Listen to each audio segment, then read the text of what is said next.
Hare Rama Rama Rama Hare Hare.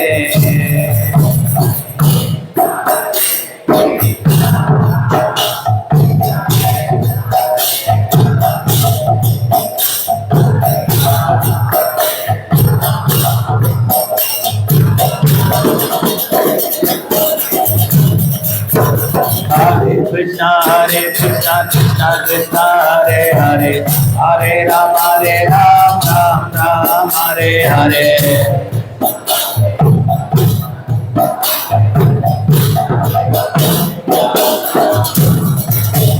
Hare Krishna Krishna Krishna Hare Hare, Hare Rama Ram Ram Hare Hare.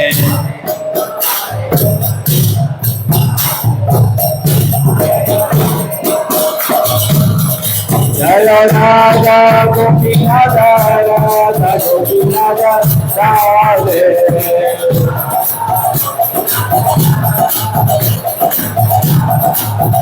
Jaya Jagannatha Jaya Jagannatha Baladeva Jaya Subhadra Mari.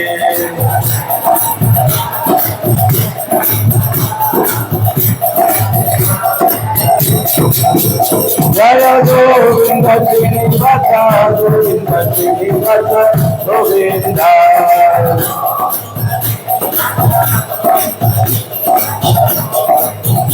Jaya Gauranika Jaya Gauranika Gauranika Jaya Gauranika.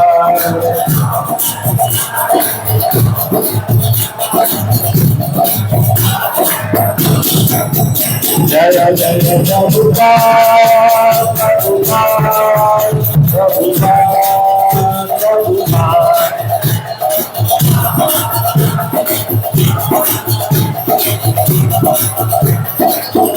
Jaya Jaya Gurudev Gurudev Gurudev Gurudev.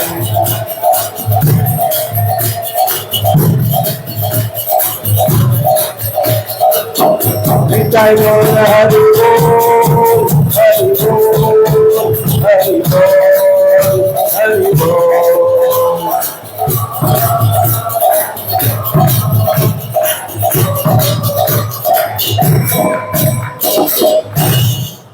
जगद्गुरु श्रील प्रभुपाद की, राधा गोपीनाथ की, राधा पार्थसारथी की, राधा कृष्ण चंद्र की, जगन्नाथ बलदेव सुभद्रा माई की, गोविंद श्रीनिवास की, गौर निताय की, भगवत गीता यथातथम की, निताय गौर प्रेमानंदे. हरि हरि बोल. ओम नमो भगवते वासुदेवाय. ओम नमो भगवते वासुदेवाय.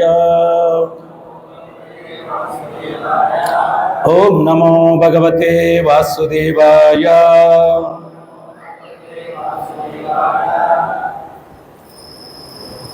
చదువుతున్నది భగవద్గీత యథాతథం అధ్యాయం 9 శ్లోకం 10. మయాధ్యక్షేణ ప్రకృతి సూయతే సచరాచరం హేతునానేన కౌంతేయ జగద్విపరివర్తతే.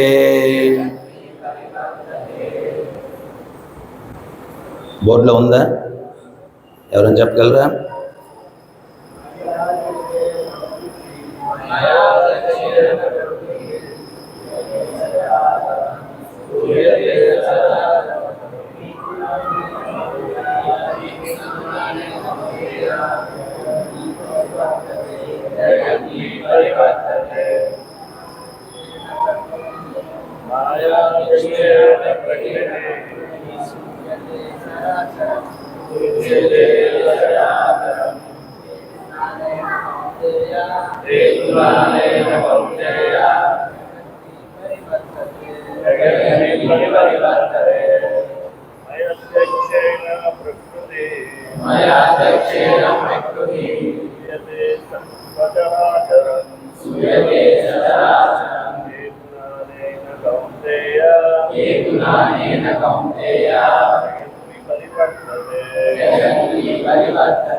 దీనికి అర్థము భాష్యము చెప్పినది అభయ చరణారవింద భక్తి వేదాంత స్వామి శిల ప్రభుపాద్. జై శిల ప్రభుపాద్. ఓ కుంతీపుత్ర, నా శక్తులలో ఒకటైన ఈ ప్రకృతి నా ఆజ్ఞ మేరకు పనిచేస్తూ సమస్త స్థావర జంగమ జీవులను సృష్టిస్తున్నది. దాని నియమానుసారమే ఈ జగత్తు మళ్ళీ మళ్ళీ సృష్టించబడుతుంది, లయింపబడుతుంది. భాష్యం: భగవంతుడు భౌతిక జగత్తు యొక్క సమస్త కర్మల నుండి వేరుగా ఉన్నప్పటికీ పరమ నిర్దేశకునిగా ఉంటాడని ఇక్కడ స్పష్టముగా చెప్పబడింది.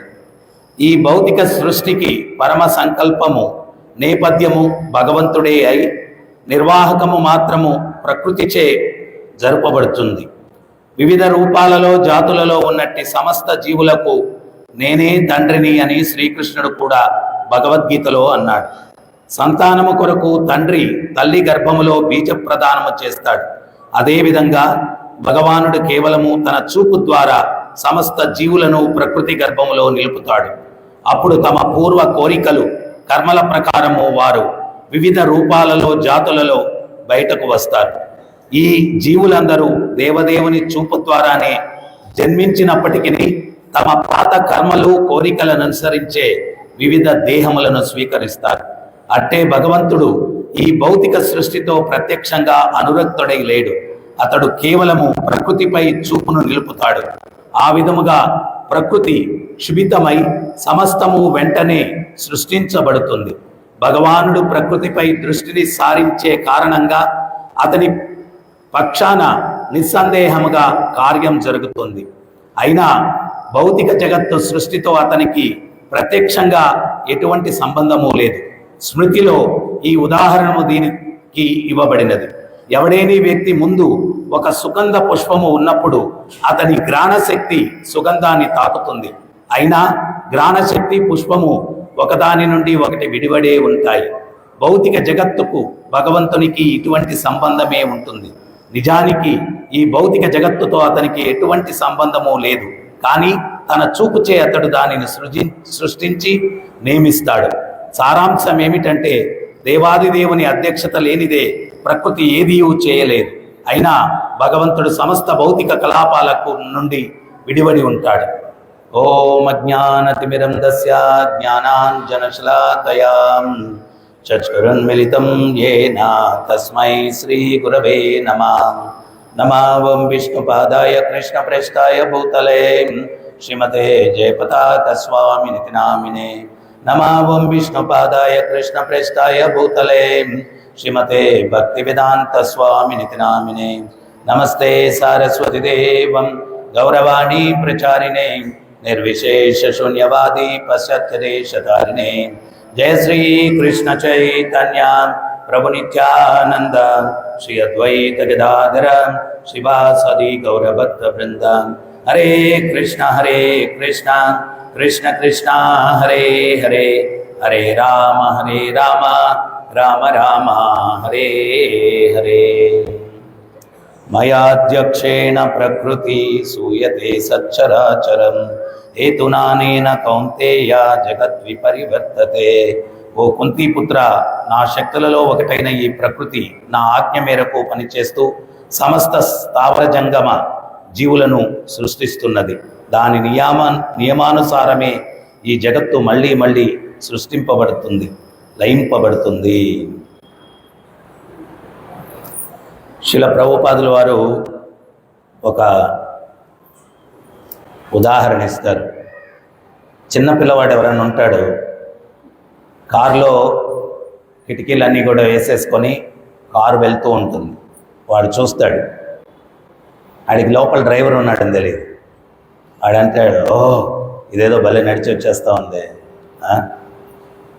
కానీ ఆ యంత్రం, కారు అన్నటువంటిది అన్నీ మెకానికల్గా తయారు చేసి పెట్టినా కానీ ఆ లోపల ఆ డ్రైవర్ నడిపిస్తే కానీ అది నడవదన్నమాట. అట్లాగే ఆ మైక్ కొంచెం సెట్ చేయమని, హమ్మింగ్ సౌండ్ వస్తుంది. అట్లాగే ఈ అనంతమైన సృష్టి వెనకాల కూడా భగవంతుడు ఉన్నాడనమాట. అయితే తటస్థంగా ఉన్నాడు, ఉన్నట్టు కూడా కనిపించట్లేదు.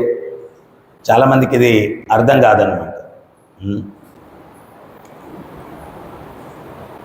అసలు మనం ఇక్కడికి ఎందుకు వచ్చాం, ఈ భౌతిక జగత్తు ఎందుకు వల్ల సృజింపబడింది, ప్రభుపాదులు వారు చక్కగా వివరిస్తారు. మనందరం ఒకప్పుడు ఆధ్యాత్మిక జగత్తులో ఉండేవాళ్ళం. చిన్న పిల్లవాడు తల్లి వంట చేస్తూ ఉంటే వాడు పోటీ పెడతాడు అమ్మతోటి, అమ్మ నేను వంట చేస్తానంటే. వాడిని వదిలిపెడితే ఏమవుతుంది, వంట చేయడం కాదు ఒళ్ళు కాల్చుకుంటాడు. అందుకని చెప్పి తల్లి వద్దని వారిస్తుంది, వాడు వినడు.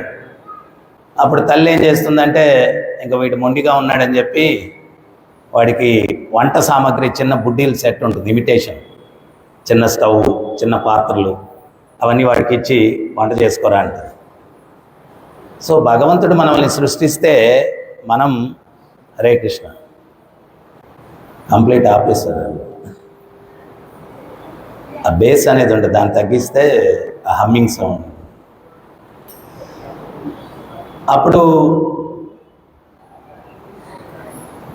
మనం ఏంటి అంటే భగవంతుడితో పోటీ పడ్డాం.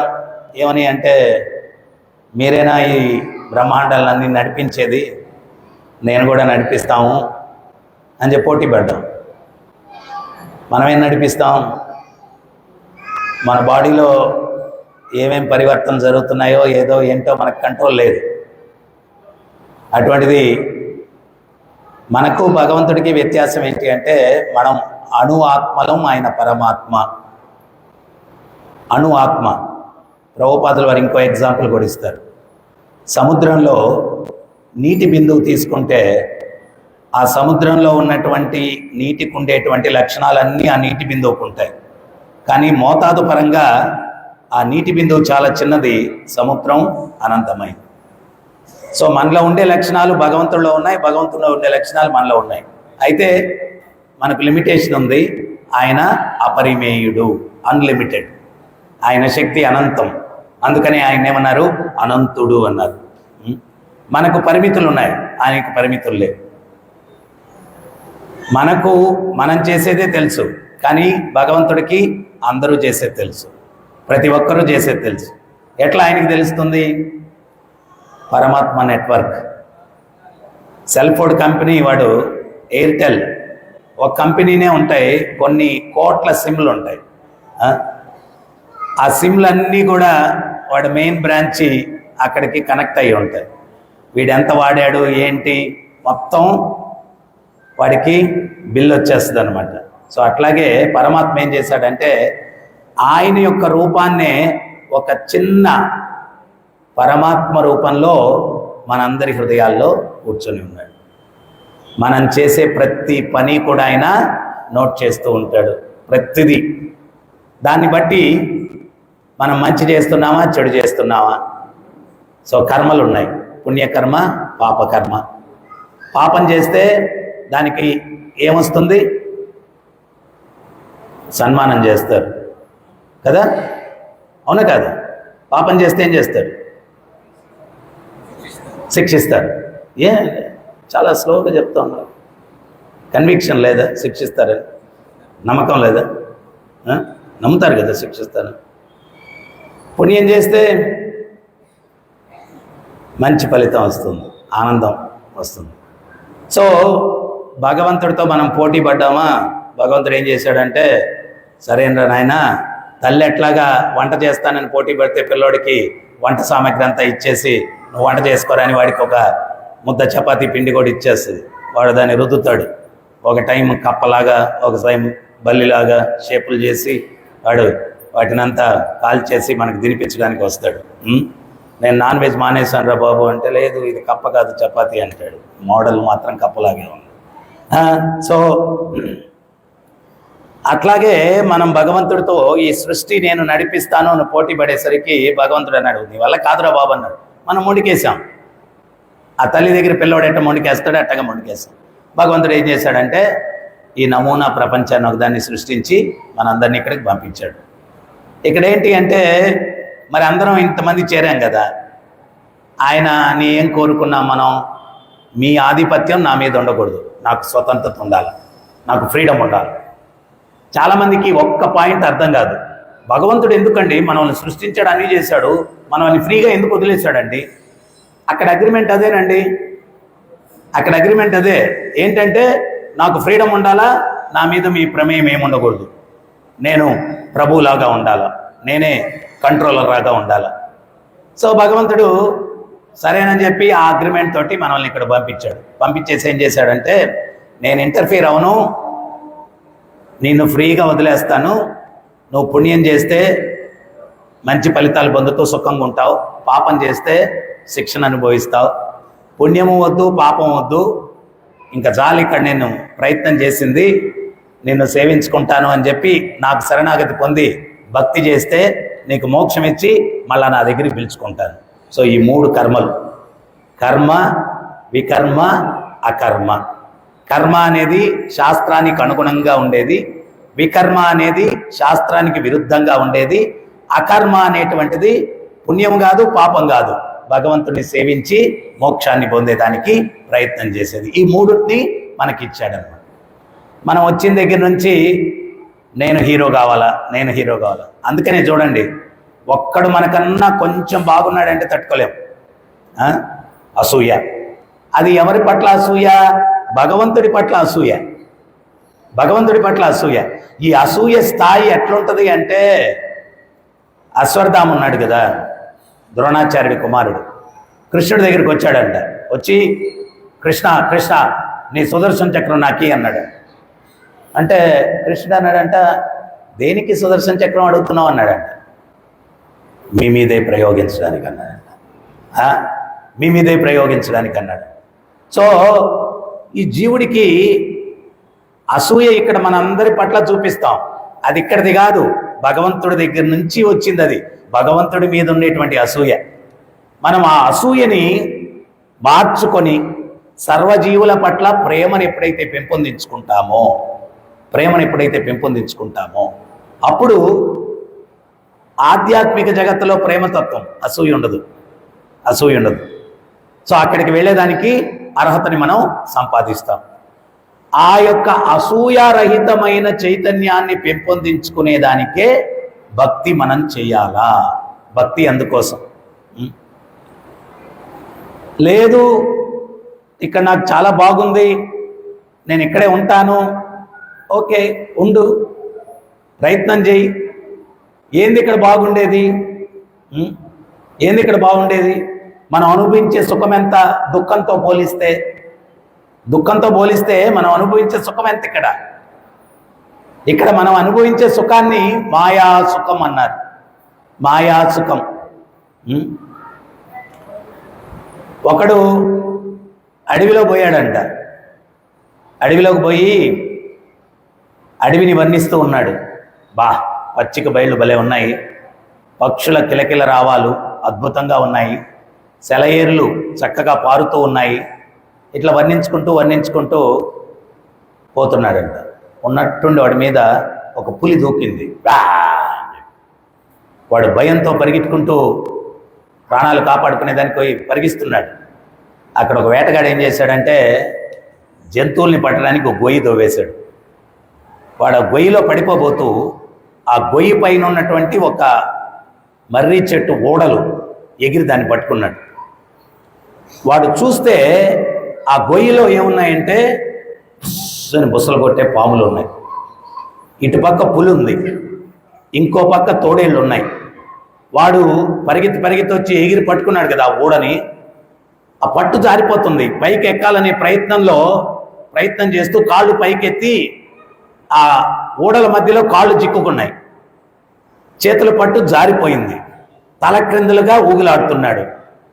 పరిగెత్తి వచ్చాడు కదా, అలసిపోయి ఉన్నాడు, రొప్పుతున్నాడు. ఎట్లా అని చెప్పి. మీరెవరైనా ఆ కండిషన్లో ఉంటే ఒక మంచి స్మైల్ ఇచ్చుకోగలరా? మంచి స్మైల్ ఇవ్వగలరా? కానీ వీడు ఆ తలకిందులుగా ఊగుతున్నాడు. అటు సైడ్ ఊగినప్పుడు తోడేళ్ళు ఆమ్ అని మింగడానికి రెడీగా ఉన్నాయి. ఇటు సైడ్ వెళ్తే పులి మింగడానికి రెడీగా ఉంది. వాడు కింద చూశాడు, గొయ్యిలో బుసలు కొట్టే పాములు బుస్ అంటున్నాయి.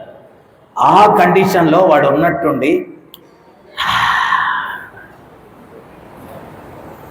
ఎట్టవాడు ఆ రకంగా అనగలిగాడు అంటే, వాడు తల క్రిందులుగా ఆ ఓడకు ఊగుతున్నాడు కదా, ఆ చెట్టు మీద ఒక తేనె తుట్టుందంట. ఆ కదలికకు, కొమ్మ కదలికకు ఆ తేనె తుట్టిలో నుంచి ఒక్క తేనె బిందువు వీడు నాలిక బయటేసి అంటున్నాడు కదా, ఆ నాలిక మీద ఒక్క తేనె బిందువు పడింది. పడితే వీడు ఆ ఒక్క తేనె బిందువుకి ఒక పక్క పులి, ఒక పక్క తోడేళ్ళు, ఒక పక్క బుసలు కొట్టే పాములు, వీటన్నిటిని లెక్క చేయకుండా మన జీవితం కూడా సేమ్ సిచ్యుయేషన్. ఆర్థిక ఇబ్బందులు, మానసిక ఇబ్బందులు, సంఘంలో ఫ్రెండ్షిప్లో రిలేషన్షిప్ ఇబ్బందులు, భార్యాభర్తల ఇబ్బందులు, ఎన్నో ఇబ్బందులు ఉంటాయి. అంది తేనె బిందువులాగా కొంచెం కామమో, కొంచెం కీర్తో, కొంచెం ధనమో, అవెంత అంటే మనం అనుభవించే కష్టాలతో పోలిస్తే ఆ సుఖం ఎంతయ్యా అంటే ఆ తేనె బిందువు అట్ట. దానికి మనం ఎవడన్నా వచ్చి లైఫ్ ఎట్టుందిరా నాయన అంటే సూపర్. ఎక్కడ సూపర్? ఏముంది సూపర్? ఏం లేదు, ఏం లేదు. ఆ తేనె బిందు జీవితంలో సుఖం అనేది ఆ తేనె బిందు. దానికి వీడు జీవితం అంతా మాయా మోహితుడై కష్టాలు పడి పడి జీవితం. అయితే ప్రతి ఒక్కరం కూడా ఆశాజీవులం మనం. ఏంటి ఆశ? ఈరోజు నేను హ్యాపీగా లేను, రేపు హ్యాపీగా ఉంటాను. ఇక్కడ వివిధ వయసుల్లో ఉండే వాళ్ళు ఉన్నారు కదా, చిన్నప్పటి నుంచి ఇదే మనం క్యాలిక్యులేషన్. వీడు చదువుకునేటప్పుడు అంటాడు, నాకు ఒకట డిగ్రీ వచ్చేస్తే, ఏదో మంచి ఉద్యోగం సంపాదిస్తే, ఒక మంచి కారు, అందమైన భార్య, ఇవన్నీ కానీ అయితే లైఫ్ ఉంటుంది, ఎందుకులే సూపర్ అనుకుంటాడు. ఈ వయసులో ఉండేవాడు అట్ట అనుకుంటాడు. 10, 12 సంవత్సరాలు, 15 సంవత్సరాలు అట్ట అనుకుంటాడు. ఇప్పుడు 50 సంవత్సరాల వాళ్ళు కూడా ఉన్నారు కదా ఇక్కడ. మీరు కూడా అనుకుని ఇలా చిన్నప్పుడు నిజాయితీగా హృదయం మీద చేయబెట్టుకొని ఇవన్నీ జరిగిపోయాయి కదా జీవితంలో. ఉద్యోగం, వ్యాపారం అయింది, పెళ్ళి అయిపోయింది, అమ్మో పిల్లకాయలు అయిపోయారు, అన్నీ అయిపోయాయి. మరి మనం చిన్నప్పుడు అనుకున్నాం కదా క్యాలిక్యులేషను, ఆ క్యాలిక్యులేషన్ ప్రకారం లైఫ్ సూపరా? ఏమీ లేదు. 2 వారాల కిందట కూడా ఒకటి చెప్పా కథ నేను. అంటే ఈ భౌతిక ప్రకృతి యొక్క గుణాన్ని మనం అర్థం చేసుకోవాలి. ఏంటది అంటే, ఇది దుఃఖాలయం. సీతాపురం అనే ఊరికి మాయా సర్కస్ అని వచ్చిందంట. మాయా సర్కస్ వాళ్ళు బ్రహ్మాండమైన అడ్వర్టైజ్మెంట్ చేశారంట. ఏమని అంటే, మా యొక్క సర్కస్ చాలా చాలా ప్రత్యేకమైంది. సర్కస్ అంటే వేల మందికి చూపిస్తారు. మా సర్కస్ ప్రత్యేకత ఏంటి అంటే, ఒక షో ఒకడికే, వెరీ వెరీ స్పెషల్ అని అడ్వర్టైజ్మెంట్ చేశారంట. మొదటి రోజు ఆ సర్కస్ కోసము, టికెట్ కోసం జనాలు తన్నేసుకొని, చొక్కాలు చింపేసుకొని, చెప్పులు తెంపేసుకొని, అంటే వాడు చాలా ప్రత్యేకం అన్నాడు కదా, పోటీ, మొదటి టికెట్ నేను, మొదటి షో నేను చూడాలని. ఒక హీరో మనలాంటోడు టికెట్ సంపాదించాడు. ఫస్ట్ టికెట్ మొత్తం బటన్లన్నీ పోయాయి, ఇన్సర్ట్ అంతా బయటకు వచ్చేసింది, చెప్పులు దిగిపోయాయి. ఆడ టికెట్ తీసుకొని వెనకాల ఉండే వాళ్ళందరికీ అట్టా చూపించి కాలు ఎగరేసుకొని లోపలికి వెళ్ళాడు. సర్కస్ గుడారం అంతా ఖాళీగా ఉంది, ఎవడు లేడు. వీడు పెద్దగా, ఎవడా ఇక్కడ ఆర్గనైజరు, బ్రహ్మాండమైన ప్రదర్శన అన్నాడు, ఎవడు కనిపించట్లేదు ఇక్కడ, ఏంటి అసలుదే అన్నాడు. అంటే ఒక పరద వెనకాల నుంచి ఒక పెద్ద పైల్మాన్, టైసన్ లాగా వాడు ఇట్టా వచ్చాడు. ఏరా షో కావాలా? మరి ఇంత కష్టపడి టికెట్ తీసుకుని దేనికి? షో కోసమే కదా అన్నాడు. ఆడి మెడ పట్టుకొని దమ దమ దమ దమ దమ దమ కొట్టేశాడు. అట్ట ఇట్ట కాదు, ఇంగ్లీష్లో అంటారు కదా బ్లాక్ అండ్ బ్లూ అని, అట్ట కొట్టారను. మొగం అంతా కమిలిపోయింది. ఇది కింద పడిపోయాడు. ఆయన మెల్లిగా ఎత్తాడు. చాలా షో అన్నాడు. చాలండి, ఇంకొంచెం, అబ్బే చాలండి చాలండి. వీడేదో ఉన్న బటన్లు వేసుకొని ఇన్సర్ట్ సర్దుకొని జోబిలో నుంచి దువ్వెని తీసి కొంచెం దువ్వేసుకొని అట్టా బయటకు వస్తా ఆలోచిస్తున్నాడు. ఏమనంటే అంతమందితో గొడవబడి నేను లోపలికి వచ్చి తన్నులు తినిపోయాను అని బయట చెప్పుకుంటే నా ప్రెస్టేజ్ ఏం కావాలి? అమ్మాయి అబ్బాయి ప్రేమించుకుంటారు, ఇటు సైడ్ తల్లిదండ్రులతో గొడవ, అటు సైడ్ తల్లిదండ్రులతో గొడవ. దేనికి? పెళ్లి చేసుకునేదాన్ని. అన్నీ అయిపోయి లాస్ట్కి పెళ్ళి అయిపోయి తర్వాత తెలుస్తుంది వీడికి పెళ్ళి మాయా సర్కస్ అని.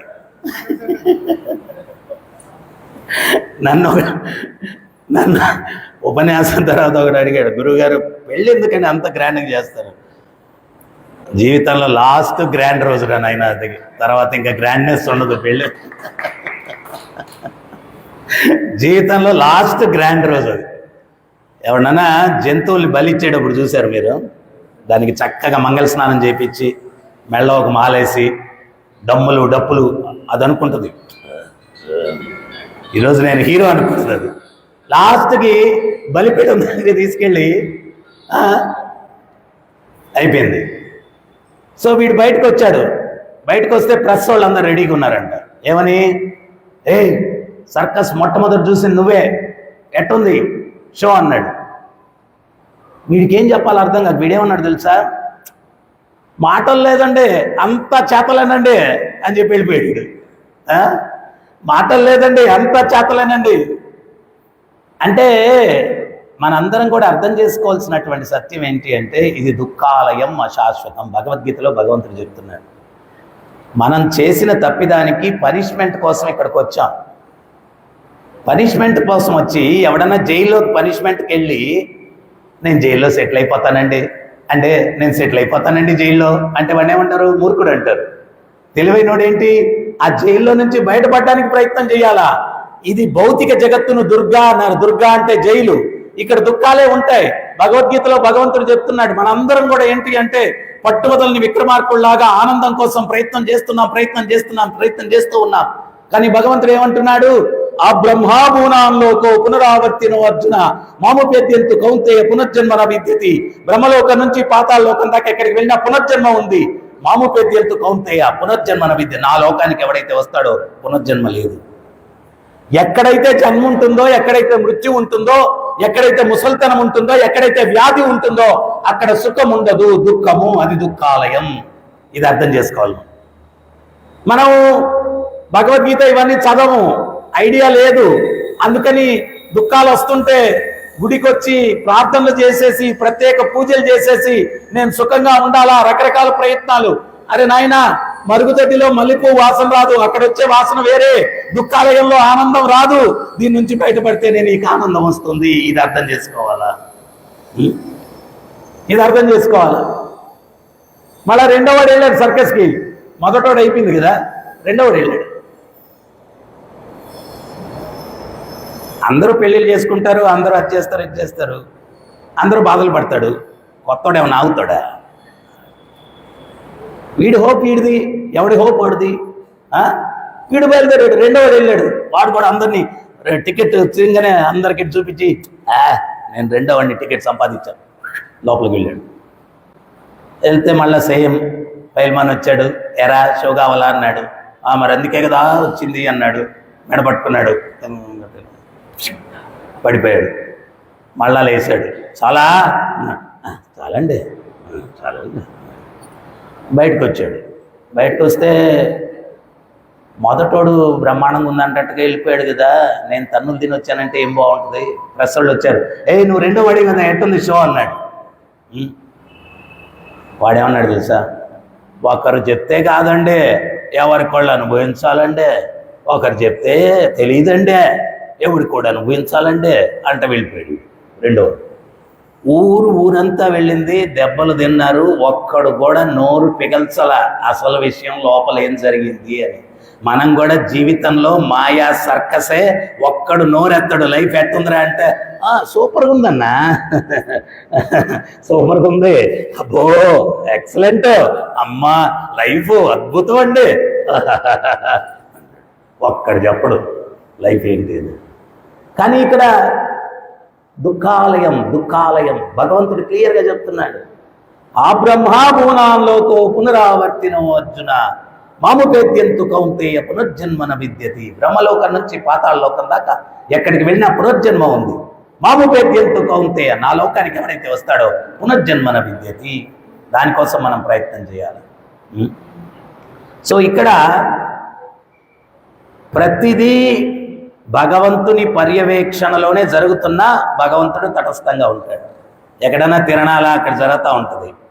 అప్పుడు పోలీసు ఉంటారు, కానీ వాళ్ళు మఫ్టీలో ఉంటారు పోలీసులు. ఎందుకు చెప్పండి? పోలీస్ యూనిఫామ్లో ఉంటే దొంగోడు పట్టుకోవడం కష్టం. మఫ్టీలో ఉంటే వాడు దొంగోడు ఇక్కడ ఎవరు పోలీసు వాళ్ళు లేరని చెప్పి వాడు దొంగతనం చేస్తాడు. అప్పుడు మెడ పట్టుకొని లోపల వేసేస్తాడు. ఇక్కడ కూడా భగవంతుడు ఏంటి అంటే అన్నీ ఆయన నడిపించిన మఫ్టీలో ఉంటాడు కనపడ్డేవాడికి. ఎవడికి కనపడ్డు. ఎందుకు కనపడ్డు? ఆయన ఎక్కడున్నాడు? ఆయన బయట లేడు, నీ హృదయంలోనే ఉన్నాడు. నీ హృదయంలోనే ఉన్నాడు. భగవద్గీతలో భగవంతుడు చెప్తున్నాడు, సర్వస్య చాహం హృది సన్నివిష్టు మత్త స్మృతి జ్ఞానమపోహనం చ.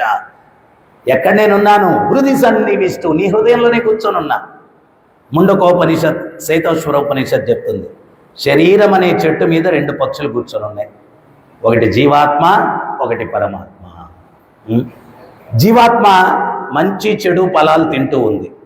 తింటూ ఉంటే పరమాత్మ చెడు ఫలాలు తిన్నప్పుడు వద్దని చెప్తుంది. మన హృదయంలో కూడా చెడు చేసేటప్పుడు ఏదో సంఘర్షణ, ఏదో శక్తి చెప్తూ ఉంది వద్దు వద్దు. గమనించారు ఎప్పుడన్నా? ఆ శక్తే పరమాత్మ. కానీ మన బలహీనత వల్ల, మానసిక బలహీనత, ఇంద్రియ బలహీనత వల్ల పరమాత్మ చెప్తున్నా కానీ వినకుండా మనం ఏం చేస్తాం? తప్పులు చేసేస్తాం. కానీ ఆయన నోట్ చేసేస్తాడు, దాన్ని తగ్గట్టుగా ఫలితాలు ఇస్తాడు. సో అందుకని ఇవన్నీ కూడా భగవంతుడు ఆయన్ని కాదని చెప్పి మనం ఇక్కడికి వచ్చినా కానీ అందరికన్నా గొప్ప తండ్రి కదా మనకు ఆయన. ఇక్కడ ఉండే తండ్రులు టెంపరీ, ఇటువంటి తండ్రులు చాలామంది ఉన్నారు. సో భగవంతుడు నిజమైనటువంటి శాశ్వతమైనటువంటి తండ్రి. ఆయన గీతలో చెప్తున్నాడు, అహం బీజ ప్రాదపిత, బీజప్రదాతనైనటువంటి తండ్రిని మీకు. అందరికీ కూడా భగవంతుడు తండ్రి. ఆయన కరుణతోటి ఏం చేస్తాడంటే మనం ఇక్కడికి ఎట్లా నడుచుకోవాలా, మనం ఇక్కడ కష్టాలు పడితే ఇష్టం లేదు కదా. ఏ తండ్రి అయినా పిల్లలు కష్టపడితే ఇష్టపడతారా? ఇష్టపడరు. సో అందుకని మనం తండ్రిని కాదని చెప్పి వెళ్ళిపోయినా కానీ తండ్రి ఏం చేస్తాడంటే అప్పుడప్పుడు లెటర్లు రాస్తాడు, రే జాగ్రత్తగా ఉండరా, ఇట్టుండ్రా అట్టుండ్రా అని. సో భగవంతుడు కూడా మన మీద ప్రేమతోటి ఆయన రాసినటువంటి ఉత్తరమే భగవద్గీత. భగవంతుడు మనందరి మీద ప్రేమతోటి మనకు మార్గదర్శకం ఇవ్వడానికి ఆయన రాసినటువంటి ఉత్తరమే భగవద్గీత. పురందరదాసు అదే చెప్తాడు, కాగద ಬಂದಿದೆ ಕಮಲನಾಭುನಿಂದ ಕಾಗದ ಬಂದಿದೆ కాగితವನ್ನು ఓదుకొండు కాలా కడియరే. ఉత్తరం వచ్చింది. ఎక్కడి నుంచి ఉత్తరం వచ్చింది? కమలనాభుడైన విష్ణువు దగ్గర నుంచి. ఆ ఉత్తరాన్ని చదివి మీ కాలాన్ని గడపండి. ఆ ఉత్తరం ఏంటి అంటే భగవద్గీత. ఇక్కడ ఉన్నప్పుడు కూడా ఎట్లా ఉంటే ఆనందంగా జీవితాన్ని గడపగలము అనేటువంటి సూత్రాలు భగవద్గీతలో ఉన్నాయి. కానీ మనం దేన్ని చదవకుండా మనం ఆనందం కోసం వెంపర్లాడుతూ ఉంటాం. కానీ ఇక్కడ ఉన్నా కానీ ఆనందంగా ఉండొచ్చు. కానీ ఆ ఆనందం ఎట్లా వస్తుంది అని మార్గదర్శకం తీసుకోవాలి. ఆ మార్గదర్శకం దేంట్లో ఉంది అంటే భగవద్గీతలో ఉంది. Bhagavad Gita dos and don'ts, ఏం చెయ్యొచ్చు ఏం చేయకూడదు అనేటువంటివి ఉన్నాయి. పరమాత్మగా ఆయనకి తెలియదు ఏం లేదు. మహాభారతంలో ఒకటి ఉంటుంది, కౌరవులు పాండవులు యుద్ధం చేసుకున్నప్పుడు కూడా డైనింగ్ కిచెన్ ఒకటేనంట ఇద్దరికి. సాయంత్రం సూర్యాస్తం అయిపోతే వాళ్ళు ఆయుధాలు పక్కన పెట్టేసి కౌరవులు పాండవులు ఇద్దరు ఒకరి భుజాల మీద ఒకరి చేతులు వేసుకొని, మధ్యాహ్నం ఇటు కొట్టావు కదా, అట్ట కాకుండా ఇటు కొట్టుంటే నాకు బాగా దెబ్బ తగిలి ఉండేది అని చెప్పి పిచ్చాపాటిగా డిస్కషన్ చేసుకుంటూ కలిసి వచ్చి ఒకే డైనింగ్లో భోజనం చేసి మళ్ళీ ఎవరి గుడారంలోకి వెళ్ళిపోయి పడుకునేవాళ్ళు అన్నమాట. దాన్ని ఎవరు మేనేజ్ చేస్తున్నారంటే కర్ణాటకకు ఉడిపి ప్రదేశానికి సంబంధించిన రాజు ఆ కిచెన్ మెయింటైన్ చేస్తున్నారంట. ఒకరోజు భీముడికి సందేహం కలిగిందంట. ఏమనంటే రోజు యుద్ధంలో ఇంతమంది చచ్చిపోతున్నారు, కానీ ఈ వంట వాళ్ళు ఎంత నైపుణ్యంగా వండుతున్నారంటే ఒకరికి తక్కువ అవ్వట్లేదు, ఒకరికి ఎక్కువ అవ్వట్లేదు. కరెక్ట్గా ఉంది కుకింగ్. ఎట్లా మేనేజ్ చేస్తున్నారు వీళ్ళు అర్థం కాల. అప్పుడు ఆ వంట చేసే వాళ్ళని అడిగారు, అయ్యా మీరు ఎట్లా మేనేజ్ చేస్తున్నారు, ఇంతమంది రోజు చచ్చిపోతున్నారు కానీ కరెక్ట్గా కుకింగ్ చేస్తున్నారు, ఎట్లా ఇది లెక్క ఎట్లా మీకు? మాకు తెలియదండి, మా రాజుగారు ఇన్ఛార్జి, ఆయన అడగండి అన్నారు. అప్పుడు ఆ ఉడిపి రాజును పిలిచారు. ఏంటి ఎట్లా మేనేజ్ చేస్తున్నావు, ఏంటిది లెక్క ఎట్లా తెలుస్తుంది అన్నారు. ఆయన నవ్వుతూ వీళ్ళు అడగంగానే ఇదంతా చెనక్కాయల లెక్కలండి అన్నారు. ఏంటి చెనక్కాయల లెక్క? ఇదంతా చెనక్కాయల లెక్క అండి, మీకు తెలీదా అన్నాడు. ఏంటి చెనక్కాయల లెక్క అన్నాడు. భగవంతుడు యుద్ధం మొదలయ్యే రోజే నాతో ఏం చెప్పాడంటే, నేను రోజు వంటకు ముందు వచ్చి కొన్ని చెనక్కాయలు తింటాను, ఒక చెనక్కాయకి ఎంతమంది సైనికులు పోయారని లెక్క. నేను ఎన్ని చెనక్కాయలు తింటే అన్ని నువ్వు లెక్కేసుకొని మైనస్ చేసావంటే వంట సమానంగా అంతమంది వండితే సరిపోద్ది అని చెప్పాడు. ఇదంతా చెనక్కాయ లెక్క. అంటే అన్ని లక్షల మంది యుద్ధం చేస్తూ ఉంటే ఇటువంటివన్నీ ఎందుకు జరిగాయి అంటే పరమాత్మ శక్తి మనకు తెలియాలా అని.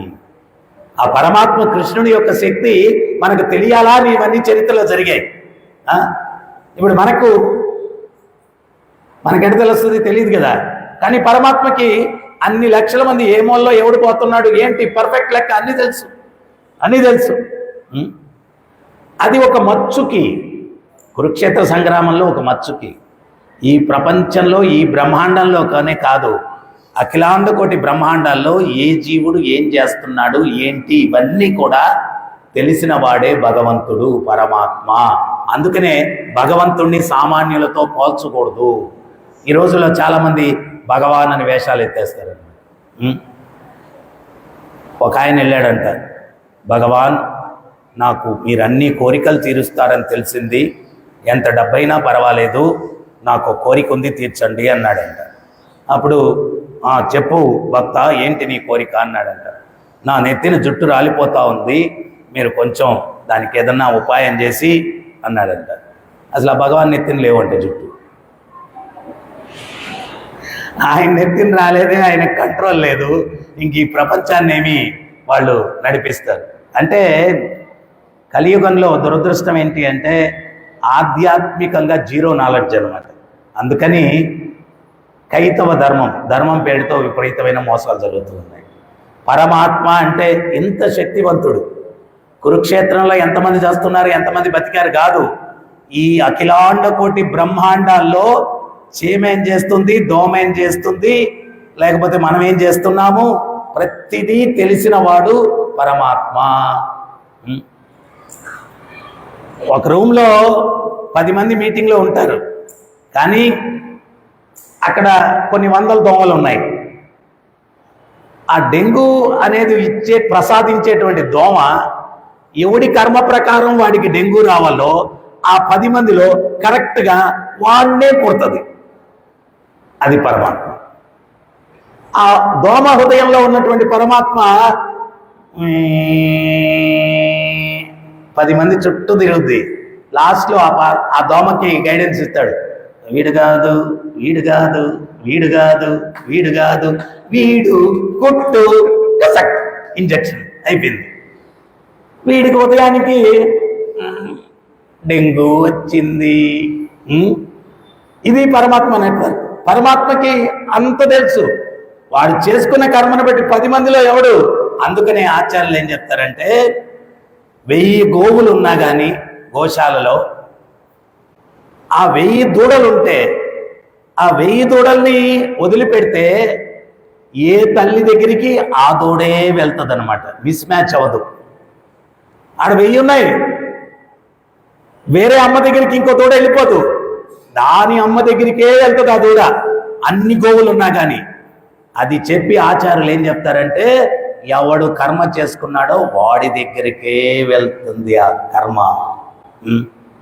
మిస్ మ్యాచ్ అవ్వదు, కర్మ మిస్ మ్యాచ్ అవ్వదు. సో అందుకని చెప్పి మనం ఏంటి అంటే భగవద్గీత ద్వారా ఏం కర్మ చెయ్యాలా, ఏం కర్మ చెయ్యకూడదు, ఆ కర్మ చెయ్యకూడదు వినినంత మాత్రాన నిగ్రహశక్తి కూడా ఉండదు. ఆ నిగ్రహశక్తి మనం పెంపొందించుకునే దానికి సాధన చేయడము, ఆ సాధన ద్వారా ఇంద్రియాలను మనస్సును నిగ్రహించుకోవడము. అంటే కారు ఉంది కదా అని టక్కని ఎక్కేసి నేను డ్రైవింగ్ చేసేస్తానంటే కుదరదు. వాడు ఆ ట్రైనింగ్ పొందాలి. బ్రేక్ బదులు ఎక్సలేటర్ దొక్కేస్తే ఏమవుద్ది, పోతాడు. ఇప్పుడు మనం చేసేది కూడా అంతే. ఈ వెహికల్లో దీన్ని ఎట్ట వాడాలో ట్రైనింగ్ లేదు. కారు ట్రైనింగ్ స్కూళ్ళల్లో ఎవరో ఒకరు నేర్పిస్తారు. ఈ మనుష్య యంత్రాన్ని ట్రైనింగ్ భగవద్గీత చదివితే గురువు ద్వారా ట్రైనింగ్ అవుతుంది. అప్పుడు ఈ యంత్రాన్ని ఎట్ట నడపాలా అనేది మనకి ఇప్పుడు ఏంటి అంటే ఏది ఎక్సలేటర్ ఏది బ్రేకు తెలియక బ్రేక్ వేయాల్సిన దగ్గర ఎక్సలేటర్ దొక్కేసి, ఎక్సలేటర్ దొక్కాల్సిన దగ్గర బ్రేక్ వేసేసి పిచ్చి పిచ్చిగా జీవితం అయిపోతుంది. అందువల్ల జీవితంలో అన్ని యాక్సిడెంట్లే, అన్ని ప్రాబ్లమ్సే.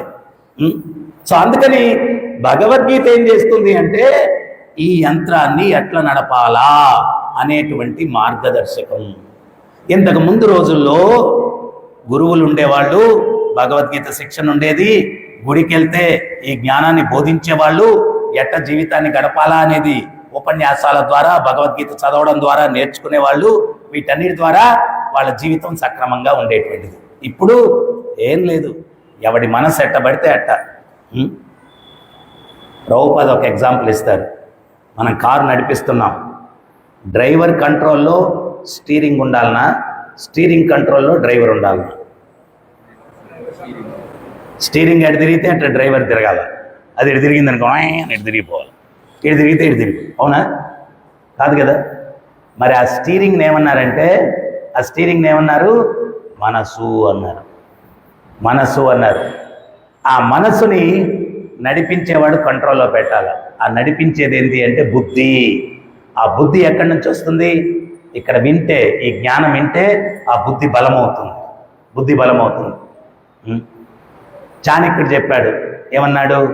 ఏ సమాజంలో శాంతిగా ఉంటారు మనుషులు, పరాయి స్త్రీని తల్లి అన్న భావనతో వ్యక్తులు ఎవరైతే చూస్తారో, పరాయి వస్తువును ధూళి అన్న భావనతో ఎక్కడైతే వ్యక్తులు చూస్తారో, నాకు నివసించడానికి ఎంతైతే అర్హత ఉందో ప్రతి ఒక్కడికి అదే అర్హత ఉంది అన్న భావనలతో జీవించే వ్యక్తులున్న సమాజంలో శాంతి ఉంటుంది. ఇప్పుడు ఈరోజు సమాజంలో అన్ని సమస్యలకు ఇదే కదా కారణం. ఏదైనా వస్తువు చూస్తే అది నాదే అంటున్నాడు, వాడిది కాకపోయినా. ఎవరైనా స్త్రీని చూస్తే ఇంద్రియ భోగానికి వస్తువు అని చెప్పి అనుకుంటున్నాడు. నేను ఒక్కడిని జీవించాలా, ప్రతి ఒక్కరు పోవాలా అని చెప్పి అనుకుంటారు. ప్రతి ఒక్కరు అట్లా అనుకుంటే అందరూ పోతారు. సో ఇవన్నీ విన్నప్పుడు ఏంటి అంటే బుద్ధి ఏం చేస్తుంది? మనసు ఇంద్రియాలు లాగుతాయి, చేయకూడనివి కూడా లాగుతాయి. ఇది వినుంటాం, అప్పుడు ఇది గుర్తుకొస్తుంది. అప్పుడు బుద్ధి ఏం చేస్తుంది? ఆ మనసుని కంట్రోల్లో పెడుతుంది. ఇదంతా ఒక సైన్స్ ఇది వినలేదనుకో మనసు ఏం చెప్తే అటు వెళ్ళిపోతూ ఉంటాం. ఇది విన్నప్పుడు ఏమవుతుందంటే ఓహో ఇది చేయకూడదు, ఇది చేయదగింది. ఆ బుద్ధి మనసుని కంట్రోల్ చేస్తుంది. అప్పుడు మనం ఏంటి అంటే జీవితం చేయకూడనివి చేయకుండా, పాపాలు కొని తెచ్చుకోకుండా, కష్టాలు పడకుండా హ్యాపీగా ఉండేదానికి అవకాశం ఉంది. సో అందువల్ల భగవద్గీత అన్నటువంటిది ప్రతి ఒక్క మనిషికి అవసరమైనటువంటి సబ్జెక్టు. ఎవరైనా కానీ భగవద్గీత చదవండి అని చెప్తే ఇప్పటి రోజుల్లో ఏమంటున్నారు? అప్పుడే దేనికి గురువుగారు 60-70 సంవత్సరాల తర్వాత ఏదన్నా యంత్రం వాడేదానికే మాన్యువల్ చదవాల. ముందు యంత్రం ఎట్ట వాడాలో తెలియక దాన్ని పిచ్చి పిచ్చిగా చెడిపేసి ఇప్పుడు నేను మాన్యువల్ చూస్తానంటే ఉపయోగం ఏమని చెప్పండి? వాడడానికి ముందే మాన్యువల్ చూడాలన్నా, చెడిపేసిన తర్వాత చూడాలని చెప్పండి? వినపట్ల వాడడానికి ముందే చూడాలి కదా మాన్యువల్. కానీ మనం ఏమంటున్నాం? భగవద్గీత మానవ యంత్రానికి మాన్యువల్, దీన్ని ఎట్లా వాడాలా అనేది దీంట్లో ఉంది. మనం ఏమంటున్నాం? అప్పుడే దేనికి గురువుగారు 60-70, ఇప్పుడు 60, అది కూడా పోయిన తర్వాత పెడుతున్నారు భగవద్గీత. ఆ బండికి. పోయిన తర్వాత భగవద్గీత బండికి పెడుతున్నారు. 70 కూడా చదవట్లే, అది కూడా పోయింది. ఉపయోగం ఏముంది? పోయిన తర్వాత ఇంకేముంది? మిషన్ పూర్తిగా చెడిపోయిన తర్వాత ఇప్పుడు నేను మాన్యువల్ చదువుతానంటే వాడు ఏమంటాడంటే తూకానికి వేయండి అంటాడు. తూకానికి వేయండి అంటాడు. నిన్నెవడో ఒక ప్రవక్త, ఆయన అదేదో గొప్ప విషయంలాగా చెప్తా ఉన్నాడు. ఏమని చెప్తున్నాడంటే, చాప చచ్చిన విలువంది, గొర్రె చచ్చిన విలువంది, మనిషి చచ్చితే విలువే లేదు అన్నాడు. మంచి మాట చెప్పాడు అన్నాడు. వాడేమన్నాడంటే, చాప చచ్చినా కొనుక్కుంటారు, గొర్రె చచ్చినా దాన్ని కొనుక్కుంటారు, మనిషి చేస్తే ఎవడన్నా కొనుక్కుంటాడా? ఒక దున్నపోతు చచ్చిందనుకో తోలన్నా తీసి వాడుకుంటాడు, వీడి తోలు కూడా ఉపయోగపడదు ఎంత తెల్లగా ఉన్నా కానీ. అప్పుడు భగవద్గీత పెట్టి ఉపయోగం ఏమని చెప్పండి? మూర్ఖత్వం. అందుకనే ప్రహ్లాదుడు చెప్పాడు, యంత్రాన్ని వాడేదానికి ముందే ధర్మం. కౌమార ఆచరతే ప్రాజ్ఞో. కౌమారం ఒక తెలియక ముందే ధర్మం ఏంటో మనం తెలుసుకొని దానికి అనుగుణంగా జీవితాన్ని మలచుకొని జీవించడానికి ప్రయత్నించాలా. సో అందువల్ల మయాధ్యక్షేణ ప్రకృతిని సూయతే తసురాచర అంటే ఈ భౌతిక జగత్తు భగవంతుడు కనిపించకపోయినా కానీ దీన్నంతా నడిపించేది ఆయనే. శాస్త్రాలు ఏం చెప్తాయంటే, భగవంతుడు క్రీగంటి చూపు, కనుబొమ్మ పట్ల పైకెత్తితే ఈ 3,000,000 దేవతలు వాళ్ళ పనులు టకటకా చేసుకొని పోతూ ఉంటారంట. అన్ని వాళ్ళ పనులు. సూర్యుడు ఉదయిస్తాడు, చంద్రుడు వస్తాడు, ఋతువులు, అన్ని దేవతలు పర్ఫెక్ట్గా వాళ్ళు చేసుకొని పోతూ ఉంటారు భగవంతుడి ఆదేశాల మేరకు. సో అందువల్ల భగవంతుడు ఇక్కడ ఏంటి అంటే మఫ్తీలో ఉంటాడు భౌతిక జగత్తులో, దొంగల్ని పట్టుకునేదానికి. సో అందుకని కనిపించడు, కానీ ఆయన యొక్క ఆదేశాల మేరకే ప్రతిదీ జరుగుతూ ఉంది. మరి ఆయన బయట లేడు, ఎక్కడున్నాడు? హృదయంలో ఉన్నాడు పరమాత్మగా. జీవుడు చేసే ప్రతి పని గమనిస్తున్నాడు, అది నోట్ చేసుకుంటున్నాడు. మంచి పని చేస్తే దాన్ని పుణ్యమే ఫలితం సుఖాన్ని ఇస్తున్నాడు, చెడ్డ పని చేస్తే పాప ఫలితం దుఃఖాన్ని ఇస్తున్నాడు. ఆ సుఖ దుఃఖాలు మనం దేన్ని బట్టి చేస్తాం? మన మానసిక స్థితిని. మనం ఇట్లాగ సత్సంగాలు ఇవన్నీ పాల్గొని సత్యాలు తెలుసుకుంటే, మన జీవితాన్ని మలుచుకుంటే మంచిగా జీవిస్తాం, మంచి ఫలితాలు పొందుతూ సుఖంగా ఉన్నంత వరకు ఉండి మళ్ళీ భగవంతుని చేరుకోవచ్చు. లేదు అంటే తెలియక అన్ని పాపాలు చేసి దానికి పర్యవసానం దుఃఖాలు అనుభవిస్తూ అతి నీచమైన బతకాల్సి వస్తుంది. చివరిగా ఒక విషయం చెప్పి నేను ముగిచ్చేస్తాను. రామాయణంలో మీరందరూ కూడా వినుంటారు, రావణాసురుడు ఇంకా చనిపోబోతున్నాడంట. ఇంకొద్ది క్షణాల్లో చనిపోబోతాడు. రాములు వారు చెప్పారు, వాడు దుర్మార్గుడైనా గొప్ప తపస్వి, జ్ఞాని. లక్ష్మణ, జ్ఞాన సారం ఏదన్నా ఉందేమో అడిగి తెలుసుకో, మనం ఉపయోగించుకుంటాం అన్నాడు. లక్ష్మణుడికి ఇష్టపడలేదు. వాడు రాక్షసుడు, దుర్మార్గుడు, నానా కష్టాలు పెట్టాడు మనల్ని, వాడి దగ్గరికి వెళ్ళి జ్ఞానసారం ఏంటి అడిగేది? మరి అన్నగారు చెప్పారు కదా అని గౌరవంతో వెళ్ళాడు. వెళ్ళి రావణాసురుడు తల పక్కన కూర్చున్నాడు. కూర్చొని, ఓరి నీచుడా, నికృష్టుడా, దుష్టుడా, దుర్మార్గుడా, జ్ఞానసారం ఏదన్నా ఉంటే ఇవ్వరా అన్నాడు. ఎవడన్నా అట్టు అడిగితే ఇస్తాడండి? రావణాసుడు తల తిప్పుకున్నాడు, ఏం మాట్లాడలేదు. లక్ష్మణస్వామి వచ్చేసి, అన్నగారు చచ్చేటప్పుడు కూడా అహంకారం పోలేదు, వాడికి జ్ఞానసారం ఏమి ఇవ్వలేదు అన్నాడు. పరమాత్మ ఆయనకి తెలియదు ఏముంటుంది. ఎట్టడిగావు నాయనా అన్నాడు. ఇట్టు అడిగాను అన్నాడు. జ్ఞానం అడిగే పద్ధతి అది కాదు, నేను నీకు నేర్పిస్తాను రా. ఎవరి దగ్గరన్నా జ్ఞానం మనం పొందాలంటే అతని గురువు మనం శిక్షకులం. కోదండం పక్కన పెట్టి రాములు వారు వెళ్ళారు. వెళ్ళి రావణాసురుడి పాదాల దగ్గర కూర్చున్నాడు. 2 చేతులు జోడించి దానవేంద్ర అంటూ సంబోధించాడు. అయ్యా, నీకు నాకు ఏ రకమైన శత్రుత్వం లేదు. నా భార్యను అపహరించడం వల్ల నీతో యుద్ధం చేయాల్సి వచ్చింది. అయినా గొప్ప తపస్వివి, గొప్ప జ్ఞానివి. నీ జీవితంలో నువ్వు అర్థం చేసుకున్న జ్ఞాన సారం ఏదన్నా ఉంటే నాకు ఇవ్వు, నేను ఉపయోగించుకొని ప్రపంచానికి ఇస్తాను అన్నాడు. అప్పుడు రావణాసురుడు అసురుని అయినాలతోటి భగవంతుడితో చెప్తున్నాడు, స్వామి, మీకు మీ సోదరుడికి ఎంత వ్యత్యాసం ఉందయ్యా. నేను చెయ్యని అపరాధం లేదు మీకు, అంత దుర్మార్గుణ్ణి. అటువంటి నా దగ్గరకు వచ్చి నా పాదాల దగ్గర కూర్చొని దేవదేవుడు అంటారు మిమ్మల్ని, ధర్మానికి ప్రభు అంటారు, నన్ను జ్ఞానసారం అడుగుతున్నారంటే మీ మహోన్నత హృదయానికి వేరే తార్కాణం ఏముందయ్యా అన్నాడు. అయినా జీవితం చివరి దశలో ఉన్నాను, పెద్ద పెద్ద ఉపన్యాసాలు ఇవ్వలేదు. నేను అర్థం చేసుకున్న జ్ఞాన సారం ఒక్కటే: మనిషి మంచి పనులు చేసి సుఖంగా జీవించడానికి ఉత్సాహపడడు, చెడ్డ పనులు చేసి దుఃఖాలు కొని తెచ్చుకునేదానికి బాగా ఉత్సాహపడతాడు. ఈ మాట బాగా వినండి. చెడ్డ పనులు చేసి దుఃఖాలు కొని తెచ్చుకునేదానికి. ఈరోజు దుఃఖాలన్నీ కొనుక్కుంటాం మనం.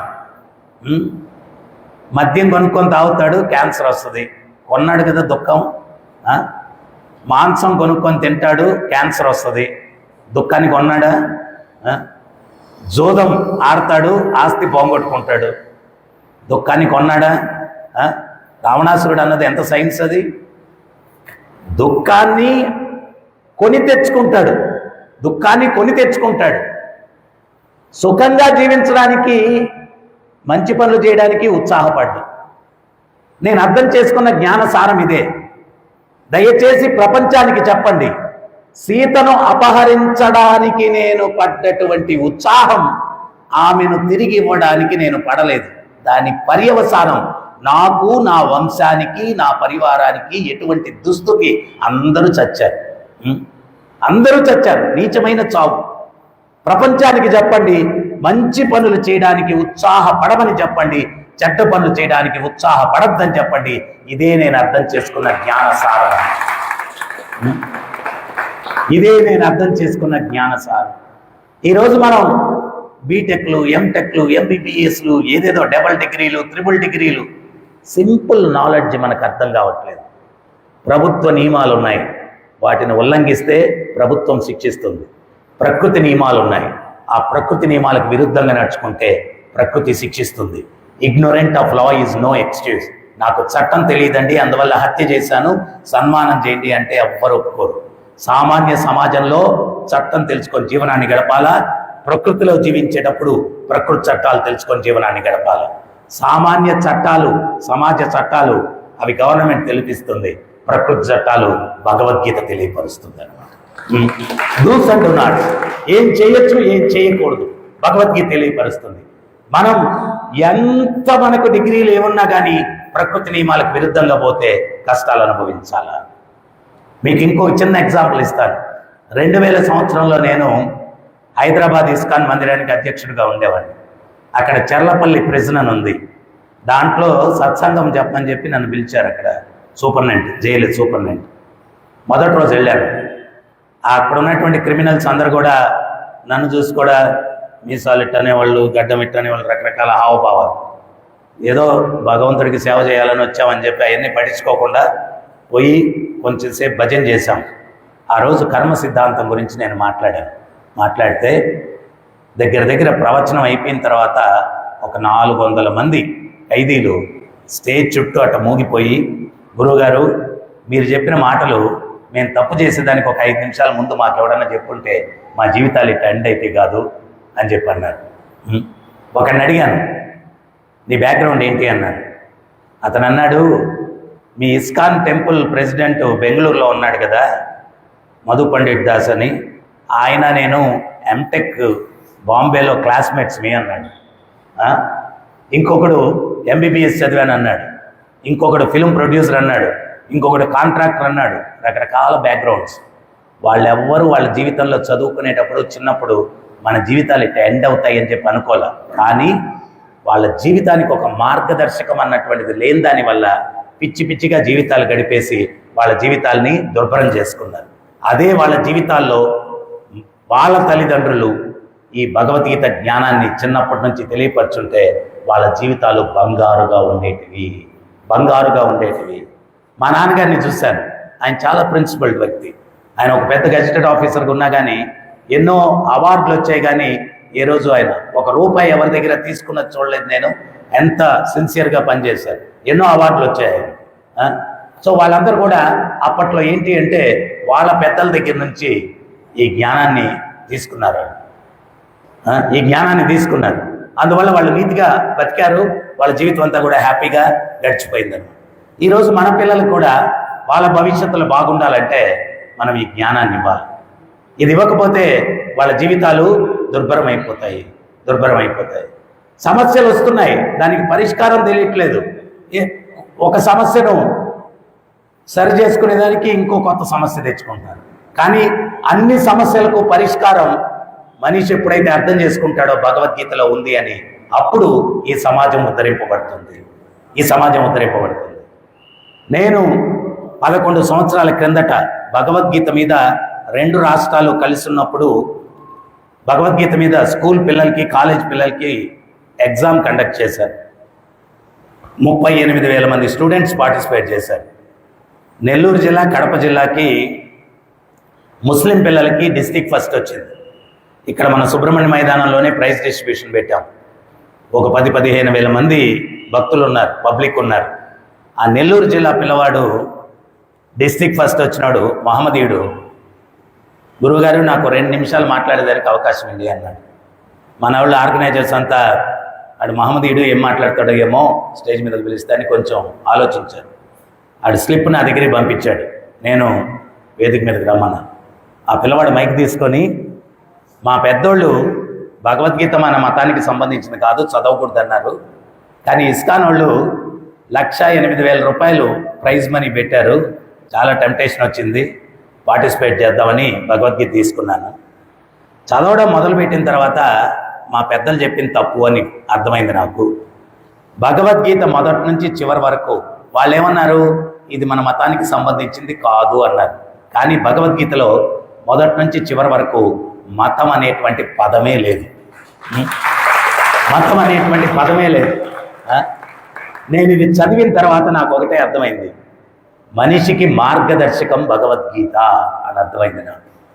ఇది చదివిన తర్వాత హింస లేనటువంటి జీవితం గడపాలా అన్న ఉద్దేశంతో మాంసాన్ని భుజించడం మానేశాను నేను అన్నాడు.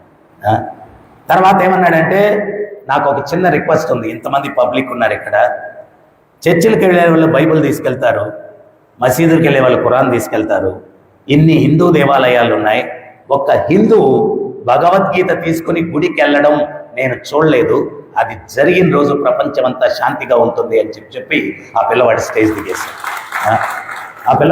దిగేశాడు. ఆడు మహమ్మదీయుడు అయినా కానీ ఒక్కసారి భగవద్గీత చదివితే అతనిలో కలిగిన పరివర్తన, ఖచ్చితంగా భగవద్గీత చదివితే ప్రతి ఒక్కరిలో ఆ పరివర్తన కలుగుతుంది. అది కూడా ఎటువంటి భగవద్గీత చదవాలంటే, స్వామి ప్రభుపాదుల వారు ఇక్కడ మెన్షన్ చేశారు, భగవద్గీత యథాతథం. ఈరోజు కొన్ని లక్షల వెర్షన్స్ ఉన్నాయి, ఏదేదో పిచ్చిగా ఏదేదో రాసేసేది.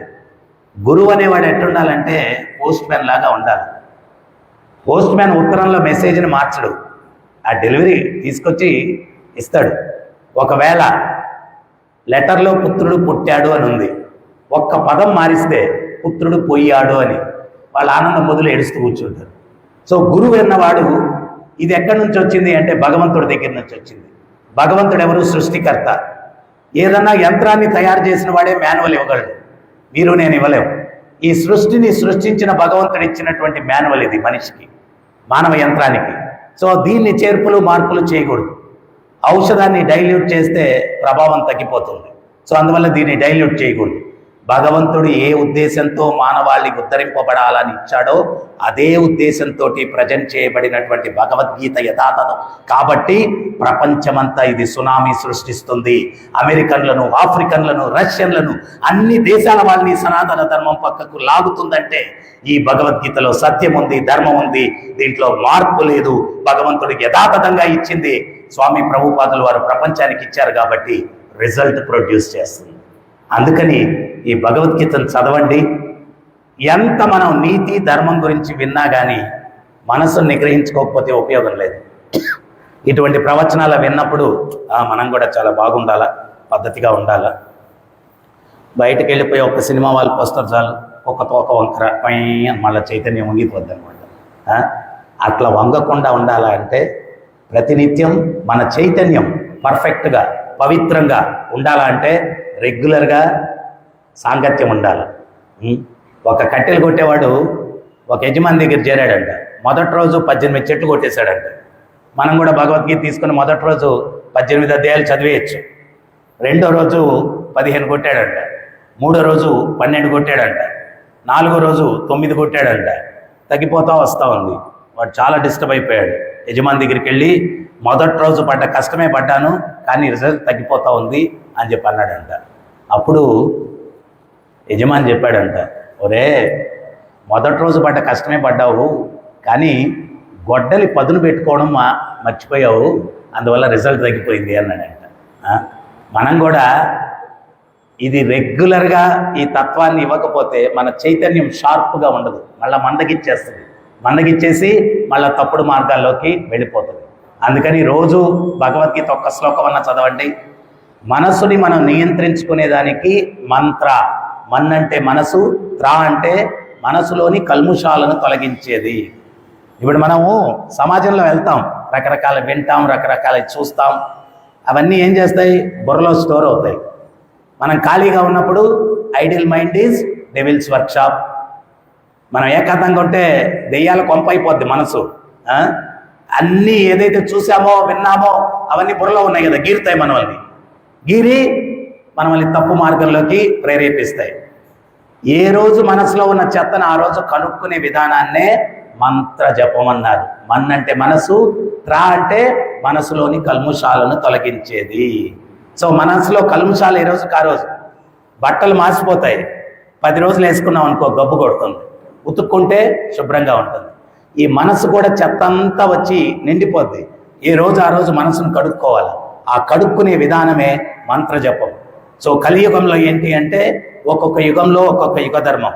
కృతేయ ధ్యాయతో విష్ణు, సత్యయుగంలో తపస్సులు, త్రేతాయ జగతోమకై, త్రేతాయుగంలో యజ్ఞయాగాదులు, ద్వాపరే పరిచర్యస్య, ద్వాపర యుగంలో విగ్రహారాధన, కలో తత్ హరికీర్తన, కలియుగంలో హరినామ సంకీర్తన.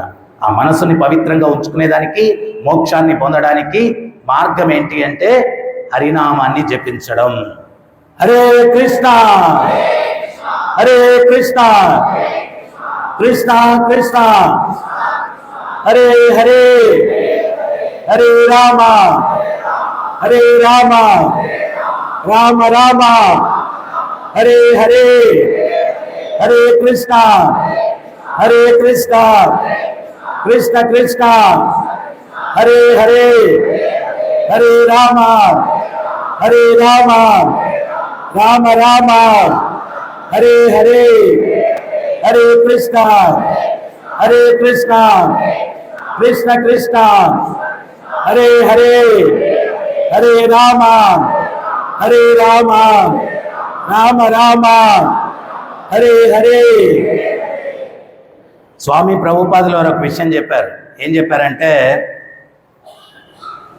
ఈ మనసు ఆధ్యాత్మిక ఛార్జింగ్ అప్పుడప్పుడు ఇచ్చుకుంటా ఉండాలి. సెల్ ఫోన్ కూడా ఛార్జింగ్ ఇకపోతే ఏమవుతుంది, బ్యాటరీ డౌన్ అయిపోతుంది. ఈ చైతన్యం కూడా ఛార్జింగ్ ఇచ్చుకోకపోతే డౌన్ అయిపోతుంది. సో ఆయన ఏమన్నారంటే, ఇస్కాన్ టెంపుల్ పవర్ హౌస్ అన్నారు. ఏ పవర్కి, ఆధ్యాత్మిక పవర్కి. ఆదివారం వచ్చి కీర్తనలో పాల్గొని, ప్రవచనంలో పాల్గొని మీ మైండ్ని ఛార్జ్ చేసుకొని, బ్యాటరీ వారానికి డౌన్ అయిపోయి ఉంటుంది, వచ్చి వారం వచ్చి బ్యాటరీ ఛార్జ్ చేసుకొని వెళ్తుండండి. అప్పుడు మీకు పవర్ఫుల్గా నెక్స్ట్ వీక్ గడపచ్చు. మళ్ళీ నెక్స్ట్ వీక్ డౌన్ అవుద్ది, మళ్ళీ సండే రండి, సాయంత్రం కీర్తనలో పాల్గొనండి, ప్రవచనం వినండి. ఈ రోజుల్లో సమాజంలో అకృత్యాలు పెరిగిపోతున్నాయి. ఊరికినే డిబేట్లు టీవీల్లో చూసి ఉపయోగం లేదు. ఇటువంటి సత్సంగాన్ని, సద్భావాన్ని సమాజంలో తీసుకురావాలా.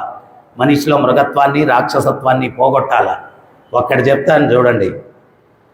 గురునానక్ ఆయన ప్రచారానికి వెళ్ళాడంట ఊరికి. ఒక ఊరికి వెళ్తే అందరు మంచోళ్ళంట. ఆయన ఉపన్యాసం అయిపోయిన తర్వాత ఆశీర్వచనం చేశాడంట, ఈ ఊరు సర్వనాశనం అయిపోవాలని.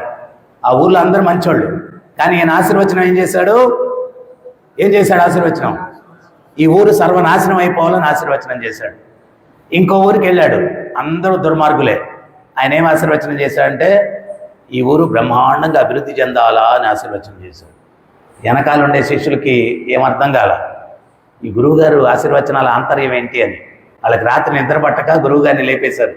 గురువుగారు మంచోళ్ళు ఉండే గ్రామం నాశనం అయిపోవాలని ఆశీర్వచనం చేశారు, చెడ్డోళ్ళు ఉండే గ్రామం అభివృద్ధి చెందాలని ఆశీర్వచనం చేశారు ఏంటి అన్నాడు. అప్పుడు గురునానక్ నవ్వుతూ, అదేదో సాయంత్రమే అడుగుండొచ్చు కదరా, నిద్ర లేపేశారని చెప్పి, అరే నాయనా, మంచోళ్ళు ఉండే గ్రామం చెడిపోతే జీవనోపాధికి వాళ్ళు తలా ఒక దిక్కుకెళ్తారు, వాళ్ళు ఎక్కడికి వెళ్తే అక్కడ మంచిని పెంచుతారు, అందుకని మంచోళ్ళు ఉండే గ్రామం చెడిపోవాలని చెప్పి ఆశీర్వచనం చేశాను, మంచిని పెంపొందించడానికి అన్నాడు. మరి చెడ్డోళ్ళు ఉండే గ్రామం అభివృద్ధి చెందాలని ఎందుకు ఆశీర్వచనం చేశారు గురువుగారు అన్నాడు.